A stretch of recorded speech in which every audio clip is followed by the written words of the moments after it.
Las políticas educativas en nuestro país han tenido un gran devenir histórico, ya que a través de los años y de los diferentes sexenios presidenciales han sufrido modificaciones. Se han creado nuevas reformas en pro de la educación y estrategias para solventar las necesidades educativas de nuestra nación. Esto, por supuesto, se ha reflejado en los múltiples cambios que han tenido los artículos relativos a la misma. Si bien todas estas reformas y transformaciones han buscado mejorar las condiciones y satisfacer estas necesidades, no siempre lograron obtener el resultado esperado, al menos no todas ellas.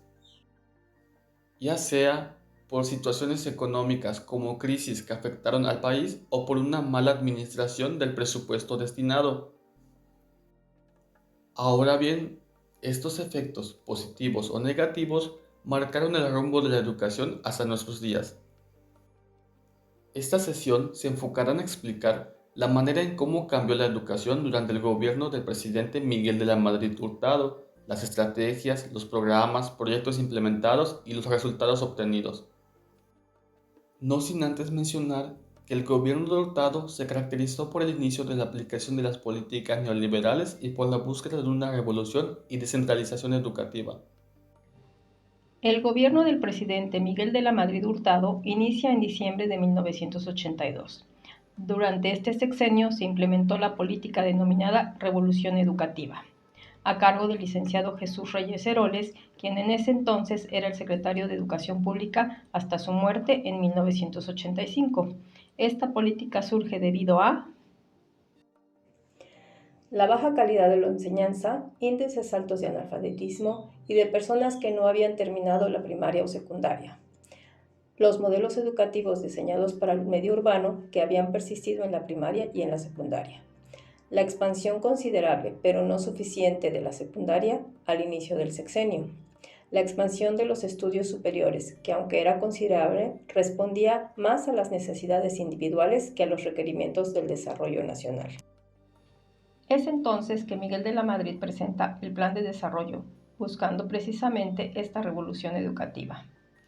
Este programa pretendía cambiar estructuralmente y de fondo el sistema educativo nacional y se centró en la renovación moral, la profesionalización del magisterio, la democratización nacional, la descentralización de la vida nacional. Con esta revolución se pretendía también innovar y transformar los contenidos, métodos y sistemas de enseñanza para combatir la deserción escolar y la reprobación. A través de este programa se introdujo el concepto de calidad como un elemento importante y central de esta política, permitiendo que el gobierno de Hurtado se diferenciara de los gobiernos anteriores, principalmente por este nuevo enfoque. Por lo que de forma concreta se pueden ver los objetivos de esta revolución educativa de la siguiente manera. Elevar la calidad de la educación en todos los niveles a partir de la formación integral de los docentes, racionalizar el uso de los recursos disponibles y ampliar el acceso a los servicios educativos a todos los mexicanos, con atención prioritaria a las zonas y grupos más desfavorecidos.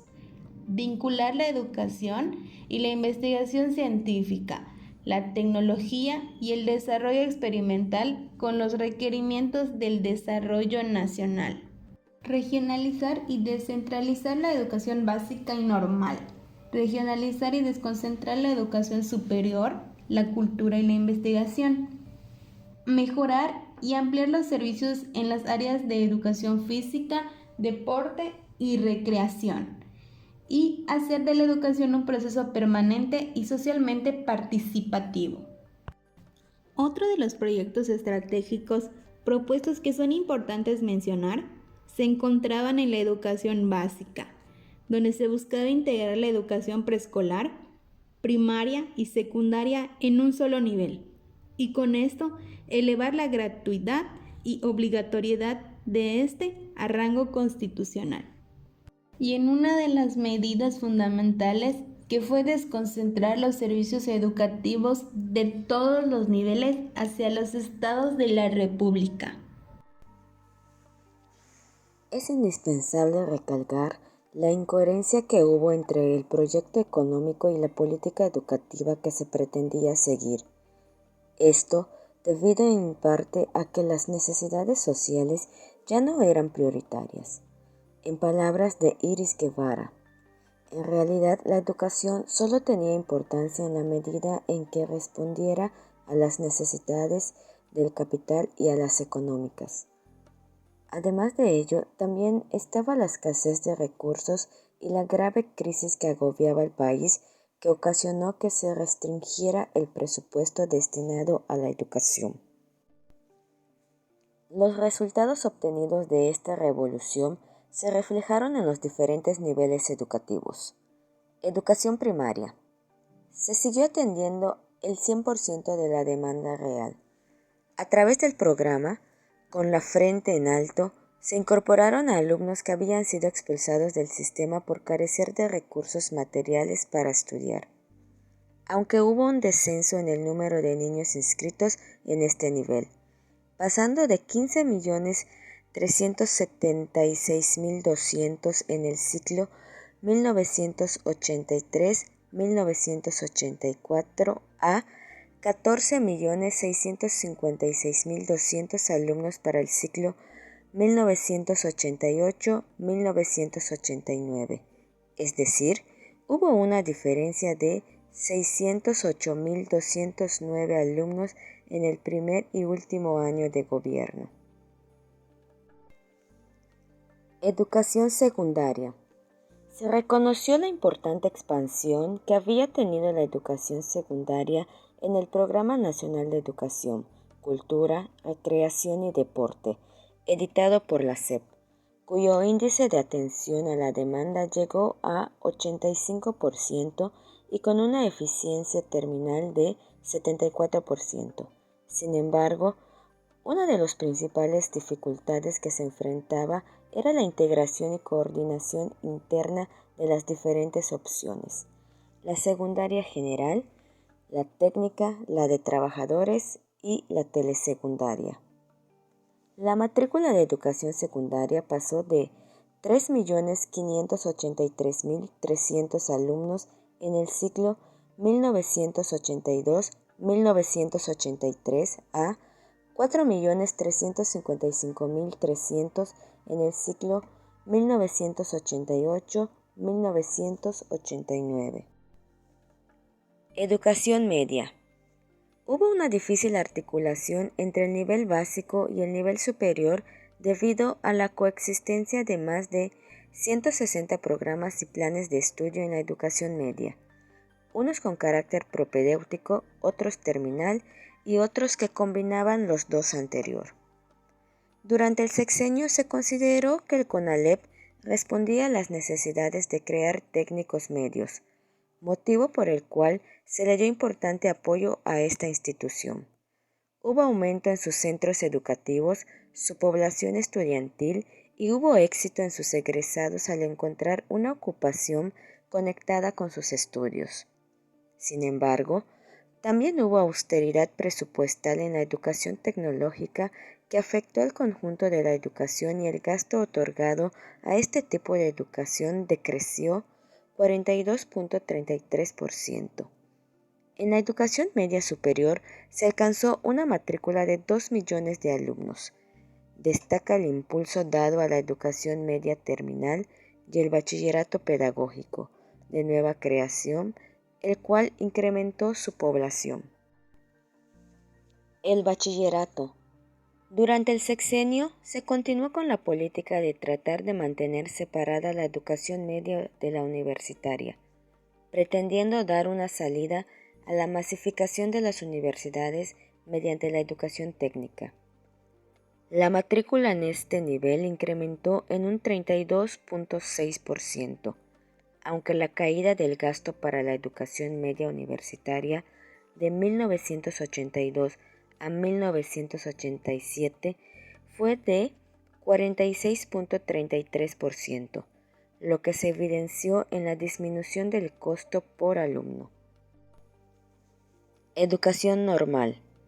La matrícula en este nivel cayó fuertemente de 1982 a 1988 y el gasto destinado disminuyó 92.7%, debido a la crisis y el cambio de política económica, así como con la lucha del magisterio por incremento salarial y democratización de su sindicato. Se profesionalizó la educación del magisterio, se aumentó el número de años de estudio, 1 año más de educación normal y 3 de bachillerato, con lo cual los nuevos profesores obtuvieron una licenciatura. Se logró conciliar desde el ciclo escolar 1987-1988 la demanda y la oferta de maestros para preescolar y primaria, con el objetivo de erradicar el desempleo de docentes recién egresados de las escuelas normales oficiales. En ese año egresó la primera generación de alumnos de la licenciatura de preescolar, primaria y especialización. Finalmente, la educación superior. La población estudiantil en este nivel siguió creciendo, aunque a una tasa anual inferior a la que lo había hecho a partir de los 70. Para el ciclo 1988-1989, la matrícula de educación superior fue de casi 1.250.000 estudiantes, de los cuales 86% correspondían a estudios de licenciatura, el 10.6% a la educación normal y el 3.4% a posgrado. El gasto real destinado a educación superior en 1988 era de 64% aproximadamente con respecto al de 1982. A pesar de la tasa anual de crecimiento de la matrícula en este nivel, cae con respecto a los 2 sexenios anteriores.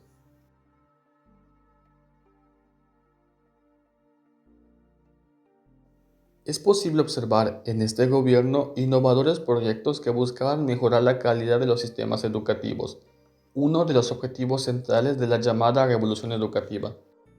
Se puede observar también, a lo largo de este periodo, la implementación de diferentes estrategias para lograr descentralizar la educación hacia las entidades federativas de la nación, proyecto que dio surgimiento a la Dirección General de Servicios Coordinados de Educación Pública. Este fue sin duda uno de los proyectos más interesantes que produjo el sexenio de Hurtado, aunado a la búsqueda del aumento en la incorporación de la población a los diferentes niveles educativos, la formalización de las escuelas normales y la mejor preparación de los docentes. Otro objetivo a destacar es el mejoramiento de los contenidos educativos y la eficiencia de las escuelas técnicas. Se podría decir que este gobierno se encaminaba para lograr un gran avance en materia educativa.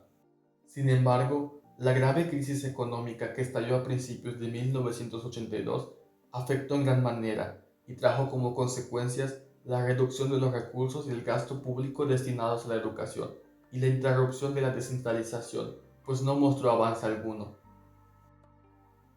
Sin dejar atrás las presiones sindicales que comenzaron a suscitarse, que provocaron que se optara por dar prioridad a otros sectores del país. Se afirma entonces que la revolución educativa terminó siendo un proyecto inconcluso, ya que como menciona Navarro, para algunos autores, aunque los procesos de descentralización se anunciaron en este gobierno, se formalizaron durante el periodo de Carlos Salinas de Gortari.